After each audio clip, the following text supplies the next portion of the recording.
Hey there, beautiful people. Charitier here from Charitier's World, and today I'm on planet Baldemnik, and together, you and I, dear viewer, we're gonna dive deep into the lore, the tragedy, the mystery of. Darth Plagueis the Wise. So, a bit of context before we start with the novel. I, like many others, watched The Acolyte, and I had some thoughts on it, but overall it was okay, but it did intrigue me enough to dive more into Legends continuity, which is why during the show's run, I believe it was during episode 3 or 4, I ordered this book, and lo and behold, it arrived just in time for the finale.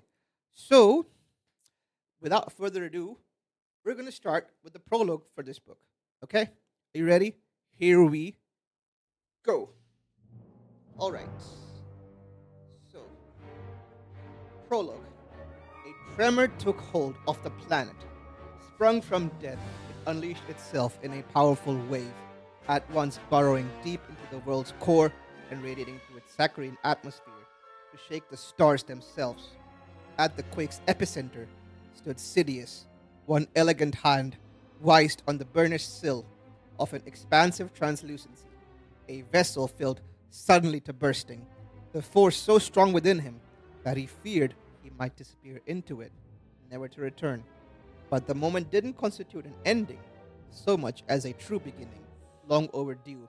It was less a transformation than an intensification, a gravitic shift, a welter of voices, near and far, present and from eons past, drowned his thoughts. Raised in praise, the voices proclaimed his reign and cheered the inauguration of a new order. Yellow eyes lifted to the night sky. He saw the trembling stars flare, and in the depth of his being, he felt the power of the dark side anoint him. Slowly, almost reluctantly, he came back to himself, his gaze settling on his manicured hands. Returned to the present, he took note of his rapid breathing, while behind him the room labored to restore order. Air scrubbers hummed, costly wall tapestries undulating in the summoned breeze.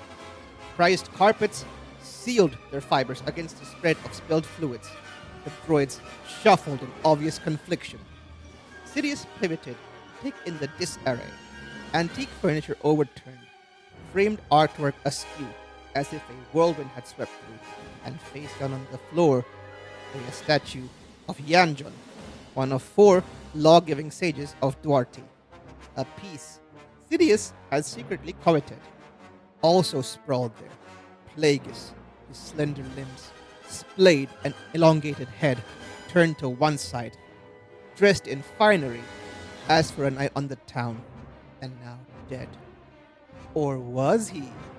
Uncertainty rippled through Sidious, rage returning to his eyes, a tremor of his own making, or one of forewarning. Was it possible that the wily moon had deceived him? Had Plagueis unlocked the cure to the key to immortality and survived after all? Never mind that it would constitute a petty move for one so wise, for one who had professed to place the grand plan above all else.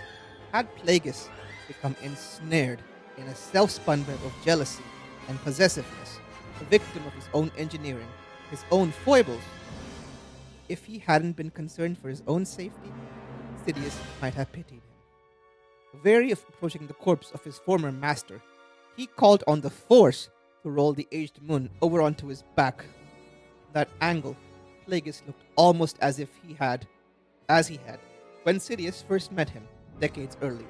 Smooth, hairless cranium, humped nose with its bridge flattened as if from a shock ball blow, and its sharp tip pressed almost to his upper lip, jutting lower jaw, sunken eyes still brimming with menace, a physical characteristic rarely encountered in him. But then, Plagueis had never been an ordinary man, nor an ordinary being of any sort. Sidious took care, still reaching out with the Force. On closer inspection, he saw that Plagueis' already cyanotic flesh was smoothing out, his features relaxing. Faintly aware of the whir of air scrubbers and sounds of the outside world infiltrating the luxurious suite, he continued the vigil. Then, in relief, he pulled himself up to his full height and let out a breath. This was no Sith trick, not an instance of feigning death, but one of succumbing to its cold embrace. The being who had guided him to power was gone. Wry amusement narrowed his eyes. The moon might have lived another 100 years unchanged. He might have lived forever had he succeeded fully in his quest. But in the end, though, he could save others from death. He had failed to save himself. A sense of supreme accomplishment puffed Sidious's chest, and his thoughts unreeled. Well then, that wasn't nearly as bad as we thought it might be. Rarely did events play out as imagined in any case. The order of future events was transient, in the same way that the past was reconfigured by selective memory, future events to moving targets. One could only act on instinct, grab hold of an intuited perfect moment and spring into action. One heartbeat late, and the universe would have recomposed itself. No imposition of will, sufficient to forestall the currents. One could only observe and react. Surprise was the element absent from any periodic table, a keystone element, a missing ingredient, the means by which the Force amused itself. A reminder to all sentient beings that some secrets could never be unlocked. Confident that the will of the dark side had been done, he returned to the suite's window wall. Two beings in a galaxy of countless trillions, but what had transpired in the suite would affect the lives of all of them. Already, the galaxy had been shaped by the birth of one, and henceforth would be reshaped by the death of the other. But had the change been felt and recognized elsewhere, were his sworn enemies aware that the Force had shifted irrevocably? Would it be enough to rouse them from self-righteousness? He hoped not. For now, the work of vengeance could begin in earnest. His eyes sought and found an ascending constellation of stars, one of power and consequence new to the sky, though soon to be overwhelmed by dawn's first light. Low in the sky over the flatlands, visible only to those who knew where and how to look, it ushered in a bold future. To some, the stars and planets might seem to be moving as ever, destined to align in configurations calculated long before their fiery births.